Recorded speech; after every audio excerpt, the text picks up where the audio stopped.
Student, आज हम लोग पार्ट 2 क्लास 10 साइंस का पढ़ने वाले हैं, जिसमें आज हम ये पढ़ेंगे।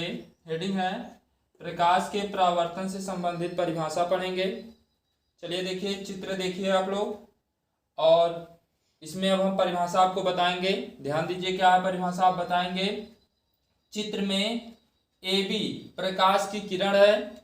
चित्र में जो है क्या बताएंगे, चित्र में प्रकाश की किरण, चित्र में प्रकाश की किरण AB जो है समतल दर्पण, क्या बताएंगे, चित्र में प्रकाश की किरण AB समतल दर्पण क्या है,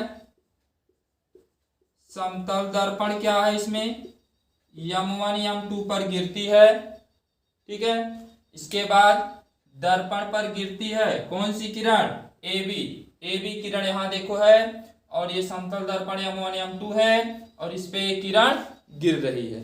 ठीक है, इसके बाद बताएंगे कि दर्पण से परावर्तित होकर जो किरण हमारा AB है, ये समतल दर्पण M1 M2 पर गिरती है, और यहां से परावर्तित होकर उसी माध्यम में एक निश्चित दिशा, देखो आप बताएंगे क्या कि चित्र में प्रकाश की किरण AB समतल दर्पण M1 M2 पर गिरती है।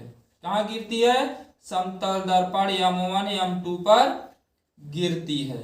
इसके बाद दर्पण से परावर्तित होकर, कहाँ से, दर्पण से परावर्तित होकर उसी माध्यम में, दर्पण से परावर्तित होकर उसी माध्यम में एक निश्चित दिशा BC में चली जाती है। एक निश्चित दिशा BC में चली जाती है।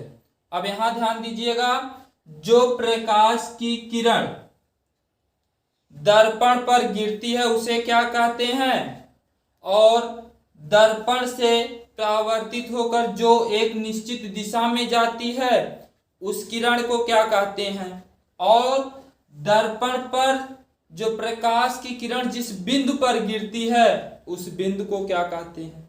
तो ध्यान दीजिएगा, पहला हेडिंग आपका बनेगा कि परावर्तित किरण किसे कहते हैं। ठीक है, इसके बाद फिर हेडिंग बनेगा आपतित किरण किसे कहते हैं। ठीक है, इतनी हेडिंग बनेगा, तो आप बताएंगे आपतित किरण किसे कहते हैं। कौन सी हेडिंग है, आपतित किरण, कौन सी हेडिंग है, आपतित किरण किसे कहते हैं। ध्यान दीजिएगा कि आपतित किरण किसे कहते हैं, तो आप बताएंगे कि प्रकाश की किरण जो दर्पण पर गिरती है उसे हम आपतित किरण कहते हैं।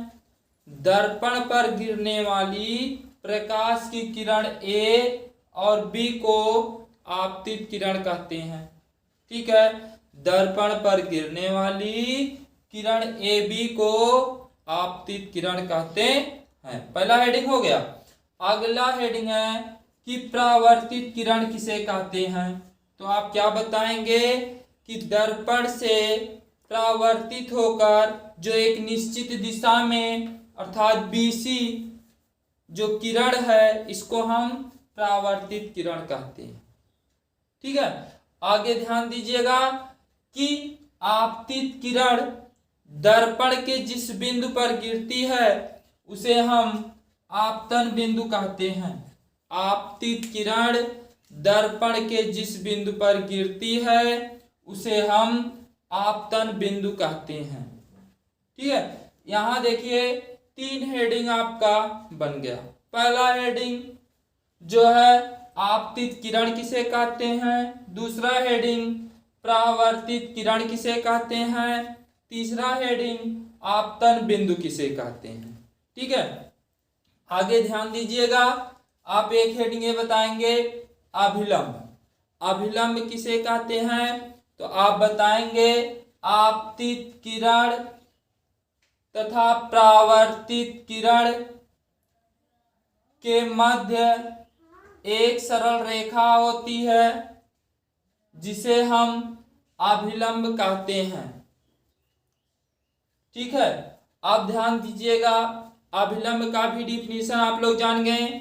आगे बताएंगे, अभिलंब और आपतित किरण के बीच एक कोण बनता है जिसे हम आपतन कोण कहते हैं, और अभिलंब और परावर्तित किरण के बीच एक कोण बनता है जिसे हम परावर्तन कोण कहते हैं। अगर आपसे पूछा गया कि आपतन कोण किसे कहते हैं तो आप बताएंगे कि आपतित किरण और अभिलंब के बीच बने कोण को आपतन कोण कहते हैं, जिसे हम स्मॉल आई से व्यक्त करते हैं। और अगला हेडिंग बताएंगे, परावर्तन कोण किसे कहते हैं, तो अभिलंब और आपतित किरण के बीच बने कोण को परावर्तन कोण कहते हैं, जिसे स्मॉल आर से प्रदर्शित करते हैं। ठीक है, अब आप